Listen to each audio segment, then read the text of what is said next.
Welcome to the new energy market news of June 2019. And as usual, we will start off with macro. First of all, economic growth prospects worldwide are still on the decline. Multiple banks have already downgraded or increased the chance for a recession to take place by the end of 2019 or the beginning of 2020. President Trump last month again threatened to impose trade tariffs, but this time on Mexico, causing a quick uproar in markets, with everybody looking at this in a very negative way. However, he did get what he wanted, and the flow of immigration did stop or is going to slow down for the foreseeable future. Closer to home, we've had another development in the UK, where Premier May has stepped down, and currently there is a struggle going on for the leadership in the UK government. Boris Johnson, who is also pro-Brexit, looks to be the #1 favorite for the moment. Over to oil then. As you can see, oil went from its highs at $70 a barrel all the way back down to 60, with now a current rebound around $62 a barrel. There's a lot going on in the markets currently for oil. Last week there was a second incident in the Gulf of Oman, which is just next to the Strait of Hormuz, whereby tankers were attacked by, for the moment, unknown parties. There was supposed to be an OPEC meeting for the 25th and 26th of June, but it is not clear for the moment, as it might be postponed until the beginning of July. In the US, the rig count has been dropping as well for the second week straight, although they are still producing record figures with 12.4 million barrels per day produced.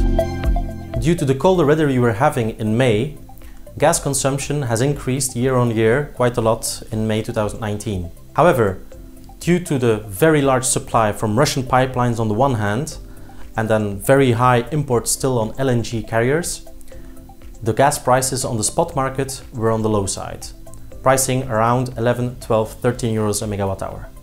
The storage situation still looks very strong, and together with the very good supply we are having, forward prices have been on the downside as well, touching for the TTF a few times on around 18 euros or even just below 18 euros a megawatt hour. However, there's also some bullish news. Currently, the Dutch government is deciding whether or not they will decrease further the production caps for the Groningen gas field, which is the largest gas field of Europe. Over to power then, where we see, due to the increasing intensity of the trade wars, that demand for coal in China has been dropping continually. This caused coal prices to drop to about $62 a ton. Emissions prices have been decreasing little by little. However, as you can see, there has not been a big impact so far on power prices. Meanwhile, wind and solar production keep on reaching new highs throughout Europe. On the Belgian side then, it was recently announced that Tihange 2, who was out for the repairs on the bunker, is going to be back online by beginning of July.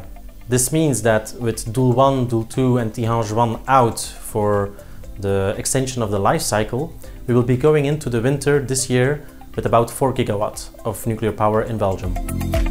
Thank you for watching, and hopefully we'll see you again next month.